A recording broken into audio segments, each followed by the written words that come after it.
Hello students. So in this video we will discuss some more points about food and digestion. So let's start with roughage. Beside nutrients, our body needs roughage and water. Basically, roughage is the fiber present in the food. We get it mainly from vegetables, fruits, pulses and whole grains.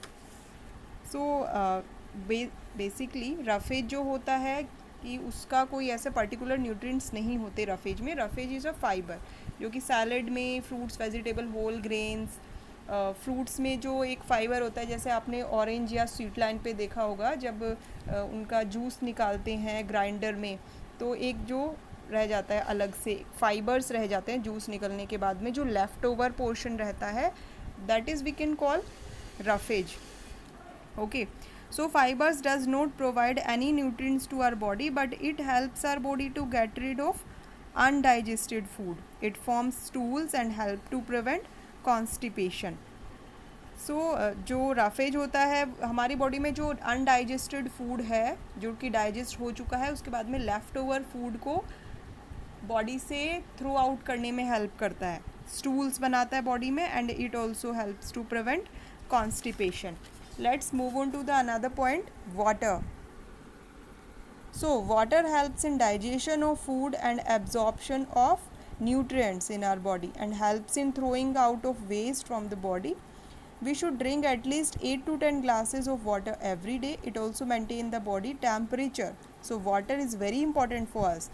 हमारी body के temperature को भी maintain करता है, food को digestion में भी, nutrients के एब्जॉर्प्शन में भी हेल्प करता है, and it also helps in throwing out of waste from the body. Clear? Moving to the another point, balanced diet. Different nutrients perform different function in our body and helps us to stay healthy. To be able to grow well and stay healthy, we should have a balanced diet containing the required amount of proteins, carbohydrates, fats, vitamins, minerals, water and roughage. So balanced diet में जितने भी nutrients होते हैं, all the nutrients should be in a right proportion.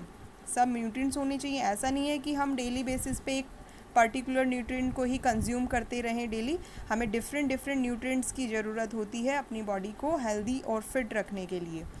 All nutrients are not available in any one type of food item. For example, sugar contain carbohydrate but does not contain fats, protein and minerals. On the same way, we can say fruits and vegetable contain vitamins and minerals but lack proteins and fat. Sometimes children are in the habit of avoiding some food items. Over the years, some nutrients remain missing from their diet. This can affect their growth and proper function. For growing children, it is important to have a diet that contain more of proteins, carbohydrates and fat. Got it? Growing children को तो ये और भी ज़्यादा ज़रूरी हो जाता है कि वो अपनी डाइट में प्रोटीन्स को ऐड करें, कार्बोहाइड्रेट, फैट को. प्रोटीन्स को तो इसलिए क्योंकि उनकी बॉडी ग्रो कर रही होती है, ये ग्रो करने का टाइम हो रहा होता है, तो ये बॉडी बिल्डिंग फूड में ही तो आता है protein. Clear? Now let's discuss one more point. It is very interesting, cooked and uncooked food. So it is necessary to all of us, food must be cooked before eating, but there are some foods that we can eat raw, in the raw form. Fruits and some green vegetables are eaten raw, but we must have washed them well before eating. This helps to remove the germs that may be sticking to them. Moreover, fruits and vegetable contain vitamins, especially vitamin C, which is lost in cooking. कई बार ऐसा होता है कि कुछ food, जैसे कुछ चने होते हैं, स्प्राउट्स होते हैं, दालें होती हैं, तो कुछ ऐसे फ्रूट्स होते हैं जिनको अगर हम बहुत ज़्यादा कुछ ऐसी वेजिटेबल्स होती हैं जिनको कि हम ऐसे कुछ पल्सेस, चना, इस तरह के होते हैं, अगर हम उनको बहुत ज़्यादा ओवर कुक करें या उनको कुक करें, पकाएं, तो उससे उनके विटामिन्स लॉस्ट हो जाते हैं. तो वो विटामिन्स हमें उस तरह से मिल नहीं पाते. अगर हम उनको रो फॉर्म में खाएंगे तो वो ज़्यादा बेनिफिशियल होंगे हमारे लिए. We should avoid eating uncovered food, cut fruits sold at road side and in the market places. Uncovered food, ये तो सब आप लोगों को पता ही है, अनहाइजीनिक हो जाते हैं ये चीज़ें, इन पे काफ़ी जर्म्स भी ब्रीड करते हैं, तो इस तरह के फूड हम नहीं कंज्यूम कर सकते हैं. सो such foods are exposed to dirt and flies which may contain disease causing germs. Now discuss some ways of cooking: steaming, roasting, baking and boiling. So these are some ways of cooking food.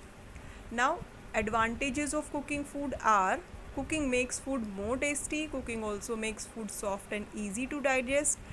Some food items may contain germs, cooking kill germs and make the food fit for eating. Clear? Another point is precautions while cooking. So some foods such as leafy vegetables, tomatoes, cauliflowers and carrot must not be overcooked. Overcooking destroyed the vitamins in them. ये अभी हमने discuss किया था. कुछ vegetables ऐसी जिनको overcook नहीं करना चाहिए. Some vitamins are soluble in water. If vegetables है और cereals are soaked in water for a long time, then their vitamin dissolve in water. और जब हम उस वाटर को वॉश करके कई बार उस वाटर को थ्रो कर देते हैं, तो जो भी विटामिन्स होते हैं वो वाटर के साथ बह जाते हैं. ऑलवेज पील और cut fruit and vegetable after washing them. Vitamins and minerals are present just below the skin of fruits and vegetables. So जब फ्रूट्स और वेजिटेबल्स को पहले वॉश करना चाहिए, उसके बाद में पील कर सकते हैं. अगर हम पहले पील करेंगे फिर वॉश करेंगे तो उनकी स्किन पर जो विटामिन्स, मिनरल्स ये सब लगे रहते हैं, तो वो वॉश के साथ, पानी के साथ बह जाएंगे वॉश करने में.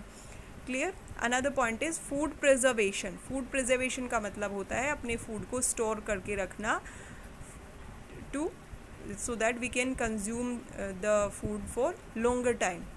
Food get spoiled due to germs which requires moisture, warmth and air to grow. कई बार ऐसा होता है, फूड एक टाइम के बाद में ख़राब हो जाता है, उसमें जर्म्स ब्रीड करते हैं, मॉइस्चर की वजह से, नमी और पानी की वजह से फूड स्पॉयल हो जाता है.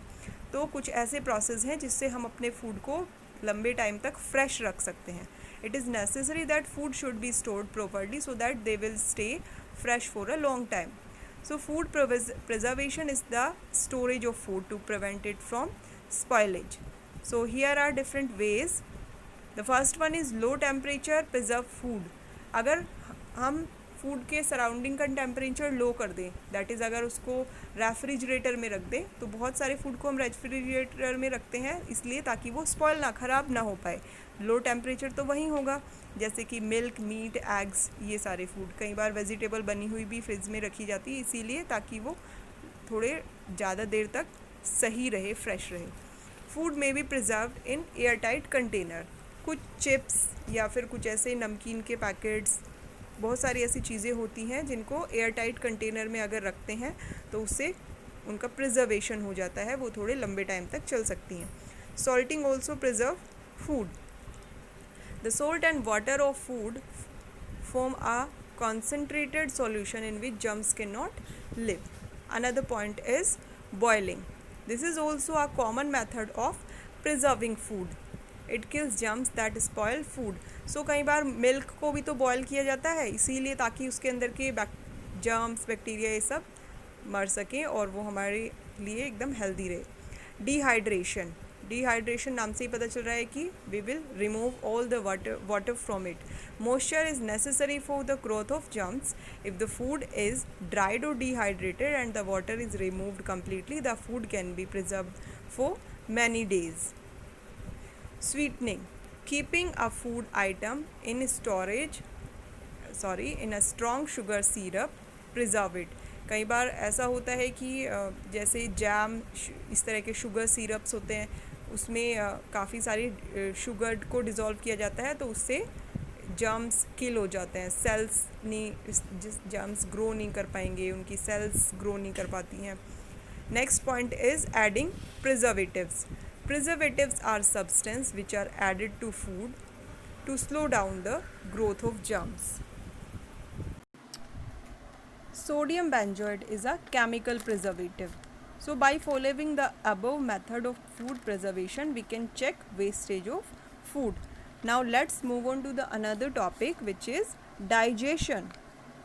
So can you tell me what happens to the food when it goes inside the body? Okay, I'll explain that. But firstly, let's discuss about our digestive system. A human digestive system comprises with mouth, esophagus, stomach, liver, small intestine, large intestine and rectum. Now let's see the process of digestion. The main steps of digestion are ingestion, digestion, absorption and egestion. So it starts with the mouth, which has a deep tongue and saliva. Even before you eat, when you smell a tasty food or see it or think about it, digestion begins.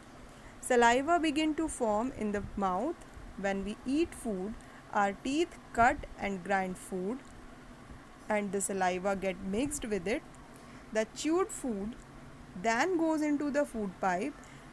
The food pipe is also called esophagus. From there, food enters in the stomach. It is the bag of digestive juices. The liver also produces juices which helps in digestion. The food then reaches the small intestine. It is very long. All the nutrients of food are absorbed here. Finally, digested food goes into the large intestine. From here, the food is removed out of the body through anus. So, digestion जो होता है वो mouth से start हो जाता है. In fact food को ईट करने से पहले ही, क्योंकि जब हम फूड को अच्छे टेस्टी फूड को स्मेल करते हैं तो उससे हमारे जो सैलिवरी ग्लैंड्स होते हैं उनसे सलाइवा प्रोड्यूस होने लगता है.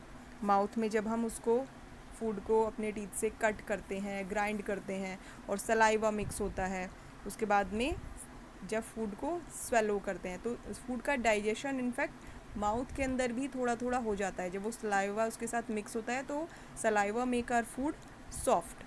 उसके बाद में क्या होता है कि माउथ से फूड पाइप के ज़रिए, जो कि नेक में लगा रहता है, नेक से स्टमक तक कनेक्टेड रहता है फूड पाइप, इसको इसोफेगस भी कहते हैं, उससे वो फूड जाता है स्टमक में. स्टमक में डाइजेस्टिव जूसेस उस फूड पे रिएक्ट करते हैं. डाइजेस्टिव जूसेस की वजह से लिवर में भी काफ़ी जूसेस होते हैं, बाइल्स, ये सब. सो वो जूसेस एक्ट करते हैं उस फूड पे. After that it will goes into the small intestine.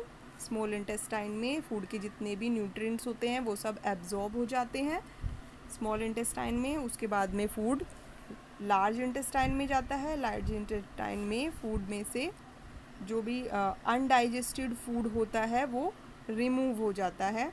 उसके बाद में वो अनडाइजेस्टेड फूड जो वेस्ट आइटम्स हैं वो सब रेक्टम में पहुंच जाते हैं. और जब रेक्टम कम्प्लीटली फिल हो जाता है उसके बाद में वो फूड एनस के थ्रू बॉडी से बाहर हो जाते हैं.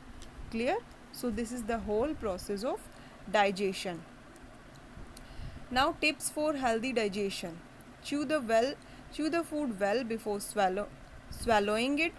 Avoid overeating. It causes indigestion. Avoid eating करने से digestive system सारा digestion खराब हो जाता है. Wash your hands before and after eating food. Eat your meals at fixed time. Avoid eating between meals. It spoil your appetite. Avoid exercising immediately after meals के एकदम तुरंत बाद एक्सरसाइज नहीं करनी चाहिए. ठीक है, फिक्स टाइम पे ही आप अपना मील लें, अपना खाना लें. ऐसा नहीं कि आपका जब मन हो रहा है आप तब खा रहे हैं, उससे भी आपकी हेल्थ पे इफ़ेक्ट पड़ सकता है. Okay students, thank you so much.